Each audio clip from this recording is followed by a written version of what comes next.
When I think about how I end up shooting projects and where the inspiration comes from, one thing's clear to me.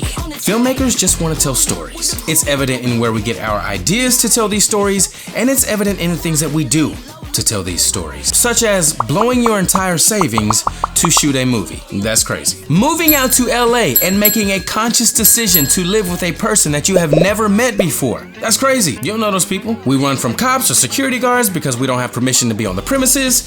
We visit dark alleys with a $6,000 camera in our hands. Crazy. I have seen people hanging their bodies out of the back of a moving car holding a camera just to get the shot. And they weren't strapped down. Literally like risking your life to shoot a movie. We ask for money from people we don't know and people we do know. I need some money. But this is what we do. This is what we do because, well, we have to. Because filmmakers just want to tell stories.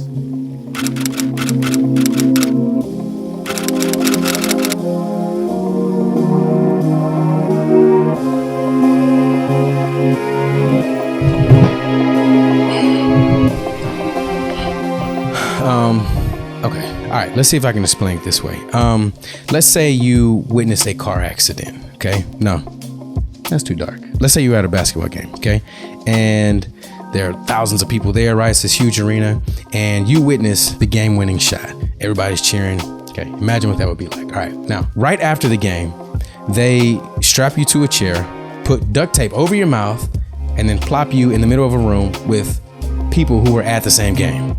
Okay. And you're witnessing them talk about the game from their perspective, how they saw it, with excitement and with enthusiasm, and you can't say anything. You go crazy. Why? Because you would want to join in on the conversation. We want to share the story of how we saw the game, right? From our perspective. Were you close to the game-winning shot? Were you far away? Were you even there for the home team? Right? Were you there for the visiting team? And so while the game-winning shot was made and everyone else was cheering, you were heartbroken. This is kind of what filmmakers go through. We want to share our story, how we saw it, right? How we saw the game, how we see life from our perspective, with truth and with honesty, but by what motivates us. Now, what motivates filmmakers is different. What motivates me, okay, is God. So the foundation of everything I do. That's why I say be blessed, stay inspired. That's why it's called Cross Culture Studios. But then on top of that is, other things like leadership, family, history, love, determination, honesty, heritage, human wellness. And so the type of films that I watch and the type of projects that I want to make usually incorporate at least one, if not more, of these aspects. And again, it's different for every filmmaker, right? You think about someone like Ava DuVernay, who, her films are usually about activism and black wellness and civil rights and politics. A friend of mine, his name is John Gatton's, incredible writer. Early on, his films were about sports, about overcoming the odds and about determination and willpower. And so it's different for every filmmaker.